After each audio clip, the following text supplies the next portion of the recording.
اعوذ باللہ من الشیطان الرجیم بسم اللہ الرحمن الرحیم۔ امیر کائنات حضرت علی بن ابی طالب علیہ السلام کے مجموعہ کلام نہج البلاغہ کے تیسرے باب کا 320 نمبر فرمان ہدیہ خدمت ہے۔ وقال علیہ السلام لسائل سألہ من معضلۃ، آپ نے یہ فرمان ذیشان اس وقت جاری فرمایا جب ایک سائل نے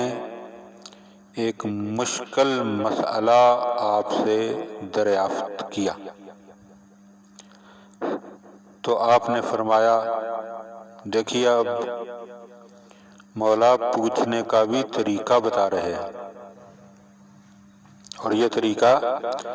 تقریباً ہر مومن کو اپنے پلے باندھ لینا چاہیے۔ آواز امیر المومنین علیہ السلام آ رہی ہے کہ سل تفقہن، مولا فرماتے ہیں کہ ہمیشہ سمجھنے کے لیے پوچھو، ولا تسأل تعننا، اور الجھنے کے لیے نہ پوچھو۔ فَإِنَّ الْجَاهِلَ الْمُتَعَلِّمَ شَبِيهٌ بِالْعَالِمِ، مولا فرماتے ہیں کہ وہ جاہل یعنی نہ جاننے والا جب سیکھنے کے حوالے سے پوچھتا ہے تو وہ عالم کی مثل بن جاتا ہے، عالم کی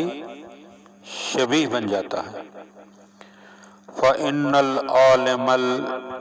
الْمُتَأَسِّفِ شَبِيهٌ بِالْجَاهِلِ الْمُتَعَنِّتِ، اور وہ عالم جو الجھنا چاہتا ہے وہ مثل جاہل کے ہو جاتا ہے۔ لہذا پوچھنے پچھانے کا جو مرحلہ ہے یہ انسان کی زندگی میں انتہائی زیادہ ضروری، وہ تین چیزیں جو آخرت میں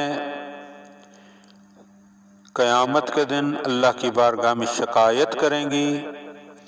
ان میں سے ایک قرآن پاک ہے جو شکایت کرے گا کہ پروردگار امت سید المرسلین نے مجھے گھر میں رکھا مگر میری تلاوت نہیں کی، اور پھر محلے کی مسجد، علاقے کی مسجد بھی شکایت کرے گی کہ امت سید المرسلین نے مجھے اپنے محلے میں بنایا مگر مجھے آباد کرنے کی فکر نہیں کی، اور ایک آپ کے معاشرے کا عالم بھی شکایت کرے گا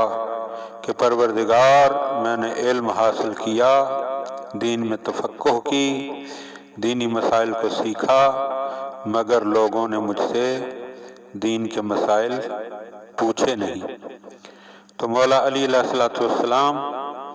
کہ جن کی شہادت کا دن ہم آج 21 رمضان 1442 ہجری گزار رہے ہیں، مولا بھی یہی چاہتے تھے کہ لوگ ان سے پوچھیں مگر سمجھنے کے لیے نہ کہ الجھنے کے لیے۔ دعا ہے کہ خداوند عالم آج کے دن کا ہمارا پرسہ قبول فرمائے اور ہمیں مولا کے معرفت نصیب فرمائے۔